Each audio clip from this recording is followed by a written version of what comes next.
Boa tarde, família. Mais um vídeo no canal. Desde já agradecendo a vocês, todas e todos, por estarem fazendo as inscrições no nosso canal, ativando o sininho de notificações, compartilhando nossos vídeos, deixando o like de vocês. Muito obrigado aos novos e novas inscritas e inscritos. Somos um pouco mais de 1.360 inscritas e inscritos nesse canal. Sejam todos e todos muito bem-vindas e bem-vindos. Este é o África no Centro, canal para nós discutirmos relações étnico-raciais, história e antropologia, as contribuições que as populações africanas do continente da diáspora legaram para a humanidade, sempre a partir da perspectiva do pan-africanismo. Família, hoje está aqui, vocês já estão vendo, né? Em homenagem ao grande Malcolm X. Hoje é dia 19 de maio. No dia 19 de maio de 1925, nascia Malcolm Little, filho de Earl Little e de Louise Little. Louise nasceu no país de Granada. Sua mãe foi estuprada por um homem branco, por isso Louise Little nasceu negra, com a pele um pouco mais clara, e ela, decidida, como mulher de fibra fortíssima que ela era, decidiu casar com um homem negro bem pigmentado para que seus filhos fossem o mais negros possível. E aí, dentre muitos desses filhos, nasceu este homem aqui, chamado Malcolm X. Malcolm Little, né, ele se torna X depois. Ele não nasceu Malcolm X, ele se tornou Malcolm X. Malcolm, família, como a maioria dos negros do mundo, em virtude do racismo, ele nasceu numa situação de insalubridade social. Ele nasceu numa classe trabalhadora. Ele nasceu num país extremamente racista, que é os Estados Unidos da América. Nasceu em plena segregação lá nos Estados Unidos da América. Mas Malcolm, ele deu uma sorte, se é que podemos dizer assim, de ter sido educado numa família de garveístas. Seu pai e sua mãe se conheceram na Associação Universal para o Progresso do Negro, no capítulo do Canadá, né? Lá que seus pais se conheceram e tiveram vários filhos, dentre eles o Malcolm. Malcolm era inteligentíssimo, muito cedo ele já dava demonstrações da sua inteligência, da sua liderança, né? Um grande líder, um líder nato, né? Desde pequeno. Infelizmente, o Malcolm teve sua família destroçada pelo racismo, coisa que aconteceu com quase todos os negros do mundo, de uma forma ou de outra. E Malcolm teve seu pai muito cedo assassinado pela Ku Klux Klan, porque o pai de Malcolm, Earl Little, era um enfático defensor das ideias de Marcus Mosiah Garvey, até porque ele dizia, sempre era um pregador, um protestante, sempre bom a gente lembrar disso, né? E ele dizia África para os africanos, como Marcus Garvey dizia. Por conta disso que ele foi perseguido pela Ku Klux Klan, apesar dele ter, Earl Little, feito uma forma de defender a sua família, né?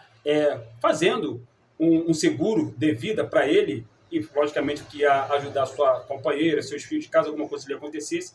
Infelizmente, o Estado estadunidense não cumpriu com o seu dever de dar à família do Malcolm, né, os recursos que iriam assegurar, ainda que por um tempo, a educação, a saúde, enfim, a criação de Malcolm e dos seus irmãos, depois que seu pai foi assassinado pela Ku Klux Klan, quando teve seu corpo dilacerado por um bonde, porque o pai do Malcolm foi espancado e deixado seu corpo no trilho do bonde passou por cima, separando o corpo do pai do Malcolm em dois, e aí ele morreu logo em seguida, né? Ele demorou um pouco para morrer, ele agonizou durante o tempo.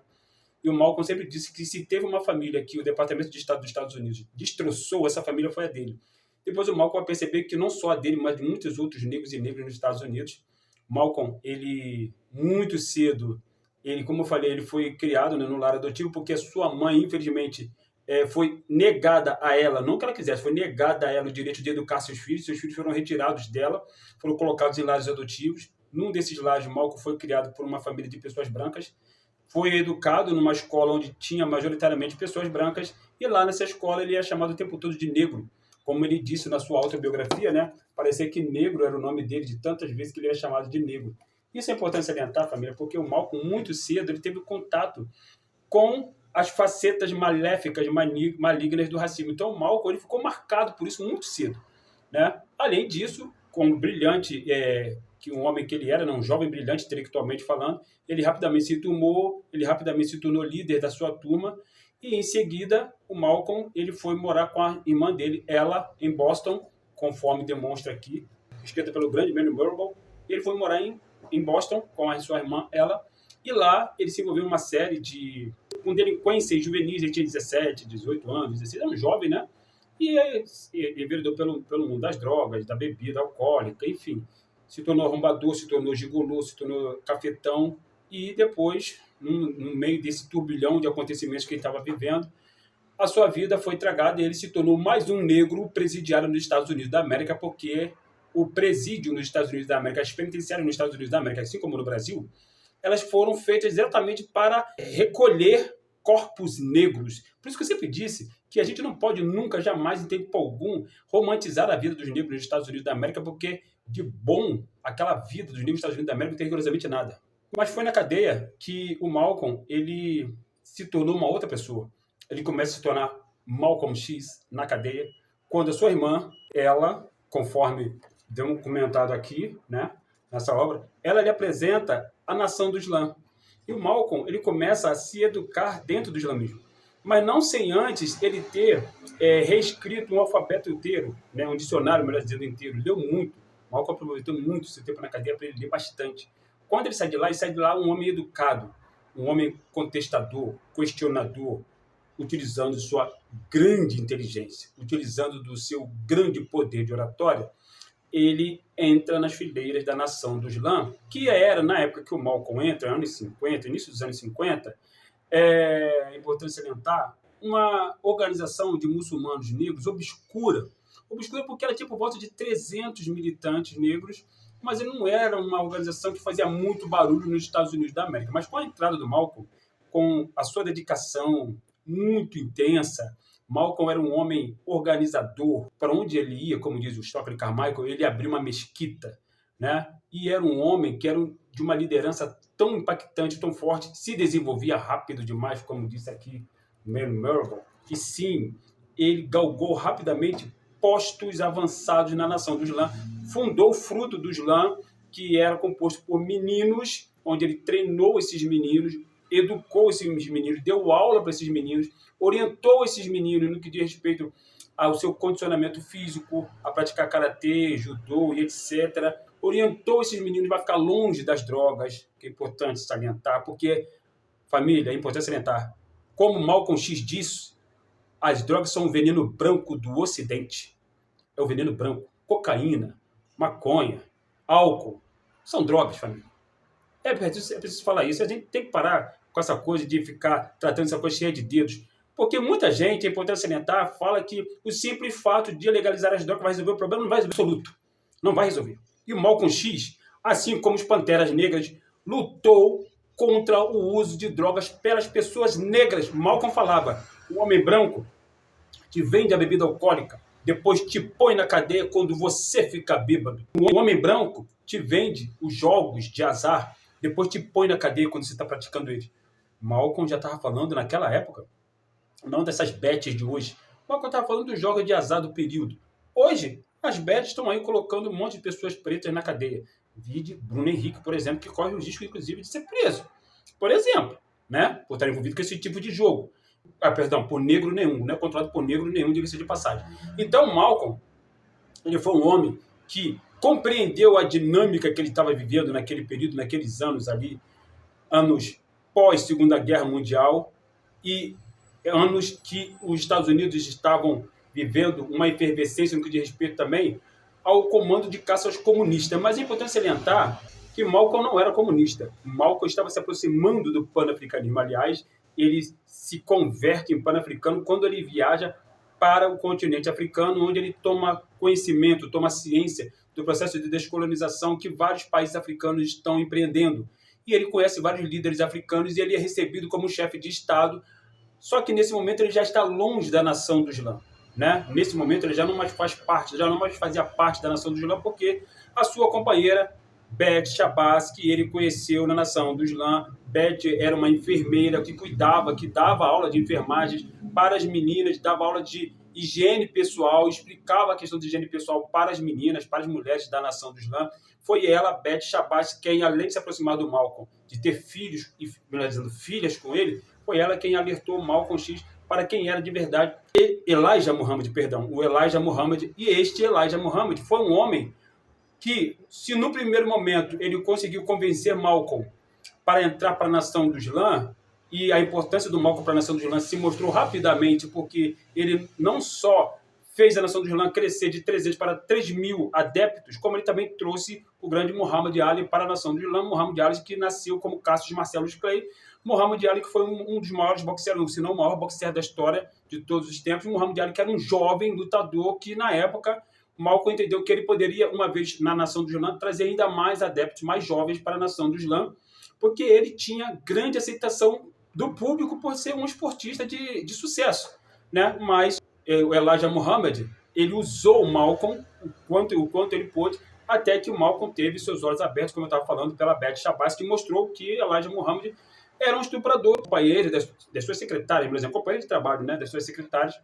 E o Malcolm, ele era radicalmente contra isso, porque Malcolm não só, obviamente, veio de uma mulher como todos nós, como ele também era casado com uma, ele também teve filhas. E ele também, logicamente, independente disso, ele era radicalmente contra a violação do corpo feminino. Nesse sentido, Malcolm pode-se dizer tranquilamente que ele era um homem mulherista, embora esse conceito de mulherismo não existisse na época de Malcolm X. Então, Malcolm era um homem muito à frente de seu tempo.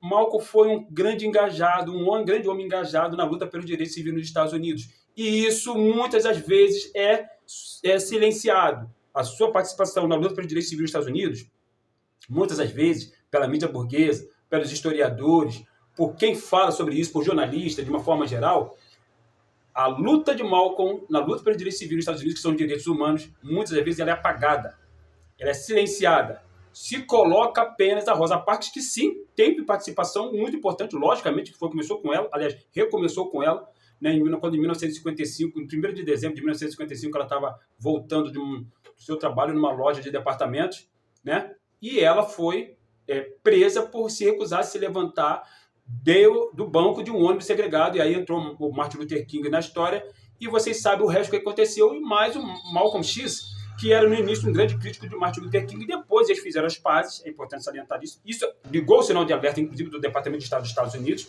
porque aqueles dois titãs na época, enquanto eles estavam um contra o outro, o Departamento de Estado dos Estados Unidos não estava fazendo nada. A partir do momento que eles uniram forças, o Departamento de Estado dos Estados Unidos percebeu o seguinte: dois titãs juntos, negros, muito poderosos, muito influentes, eles podem causar estragos significativos nos Estados Unidos da América no que diz respeito à dominação dos negros. Então, logicamente, o Departamento de Estado dos Estados Unidos começou a vigiar de perto Martin Luther King, começou a vigiar de perto Malcolm X. Não por acaso Martin Luther King foi preso diversas vezes. Não por acaso Malcolm X foi vigiado pela CIA, pelo FBI, durante suas andanças pelo continente africano e também pelo Oriente Médio. Então, o Malcolm, ele rapidamente se mostrou como eu estava falando, um grande líder pelos direitos civis, apesar da sua participação importantíssima, fundamental, crucial, ser apagada pela história sistematicamente. Quando se fala em direitos civis, só se fala de Martin Luther King, de Rosa Parks e de outros, mas não se fala de Malcolm X. Tem que se falar. O que a questão não se fala de Malcolm, porque o Malcolm ele tinha um discurso diferente do grande Martin Luther King Jr. É importante salientar. Os dois estavam com a razão. Os dois tinham os mesmos propósitos, os mesmos motivos. Os dois estavam lutando contra o racismo. Não por acaso os dois foram assassinados com tiros. Não por acaso os dois estavam na mira do Departamento de Estado dos Estados Unidos da América. Não por acaso os dois foram vigiados pelo J. Edgar Hoover, que era o chefe do FBI na época. Isso está documentado aqui, inclusive, tá? Porque o grande Manny Marable fez questão de fazer essa pesquisa aqui, que é a biografia do Malcolm, não a autobiografia, a biografia do Malcolm. A autobiografia, o Malcolm escreveu aqui, essa aqui é uma edição revista e ampliada, muito importante também para que nós possamos ler. Dentre essa obra aqui também, que é importante, né, que são vários discursos do Malcolm, vários sermões que ele deu, entrevistas também, estão relatados aqui, né? O Voto à Bala, por exemplo, está registrado aqui, importante salientar. E esta obra aqui, né, protagonizada pelo grande Denzel Washington, é a obra que é o filme com base nesta autobiografia aqui. É importante salientar isso. Por que é importante nós lermos sobre Malcolm X? Por que é importante nós assistirmos vídeos do Malcolm? Por que é importante nós assistirmos filme contando a história do Malcolm X? Que, inclusive, está disponível no YouTube, tá? Esse filme aqui, eu comprei ele já há muitos anos. Tem mais de 20 anos que eu tenho esse filme. Mais de 20 anos. Esse filme foi rodado em 1992. Tem mais de 20 anos que eu tenho esse filme aqui. Quando eu comprei, obviamente não tinha, né, internet, redes sociais, essas coisas todas, YouTube, não tinha nada disso. Por isso que eu fiz questão de comprar esse filme, porque ele estava disponível. Eu comprei e adquiri. Mas agora o filme do Malcolm vocês podem encontrar no YouTube. Está à disposição, né? Eu vi recentemente que ele está lá à disposição. É importante a gente assistir o filme, assistir os vídeos do Malcolm, mas é importante também a gente ler sobre o Malcolm, ler as suas falas, ler os seus discursos, porque a visão do Malcolm era uma visão tão impactante, tão atemporal, que hoje em dia, tudo que ele falava, lá nos anos 60, lá nos anos 50, nos anos 60, olha que o Malcolm foi assassinado em 1965, né? Ou seja, há 60 anos. Ele, até hoje, tem razão as coisas que ele fala. Tem razão, ele fala dos brancos da direita e da esquerda que tentam nos ludibriar no que diz respeito à luta nossa contra o racismo. Por exemplo, ele fala disso quando ele fala de lobos e raposas, né? Então, assim, ele fala para nós sempre tomarmos cuidado com as armadilhas que os racistas nos colocam, como eu falei no vídeo anterior, da armadilha da mídia burguesa, porque eles são sujos, porque eles são racistas.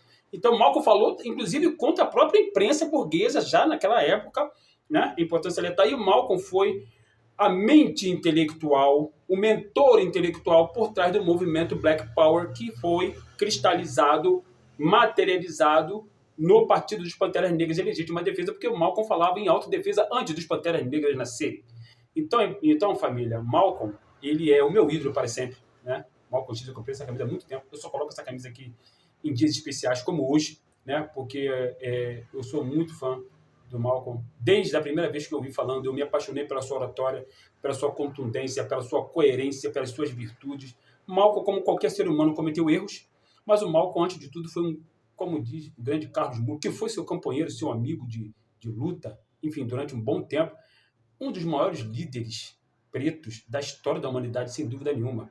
Hoje é dia de Malcolm, 19 de maio, centenário do Malcolm. Se tivesse aqui em matéria, ele estaria completando 100 anos. Mas o Malcolm está aqui, em verdade, em espírito, entre nós sempre, o nosso príncipe, nosso guerreiro, nosso titã, nosso defensor, nosso líder, nosso inspirador, né? E uma pessoa que a gente precisa sempre nos voltar para as suas falas, seus textos, suas posturas, suas visões, porque Malcolm tem muito a nos ensinar ainda hoje, por muito tempo, por mais 100 anos, 200, 300, 400 anos, como ele ensinou muita gente durante seu breve período de estada aqui neste orbe. Estamos juntos sempre, em breve a gente volta aqui para um novo bate-papo. Viva Malcolm X, assistam, irmão, leiam sobre ele, né? Degustem a sua inteligência, façam as palavras de Malcolm ecoar. Elas precisam ecoar através dos tempos. A juventude que está chegando precisa conhecer Malcolm X, mais do que qualquer outras pessoas aí que são construídas pela indústria cultural branca racista. Hotep, África no Centro.